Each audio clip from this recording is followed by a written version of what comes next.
যদি বলা হয় আপনার পছন্দের তালিকায় 5 জনকে রাখতে, আপনি কাদেরকে রাখবেন?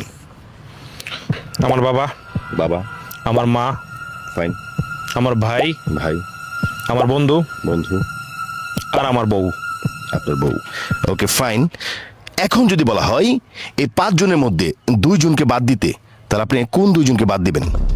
আমি আমার বন্ধু আর আমার বাবাকে বাদ দেব। বন্ধু এবং বাবা। বাবা থাকে কে? আপনার স্ত্রী, আপনার মা এবং আপনার ভাই। ভাই।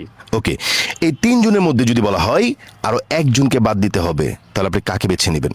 তাহলে আমি আমার ভাইকে ভাইকে বেছে নেবেন। ভাইকে বেছে নেব। Okay fine. ঠিক এখন যদি বলা হয় এই 2 জনের মধ্যে 1 জনকে বাদ দিতে হবে, 1 জনকে বেছে নিতে হবে, আপনার স্ত্রী এবং আপনার মায়ের মধ্যে কাকে আপনি বাদ দিবেন? খুব কঠিন। আমি আমার মাকে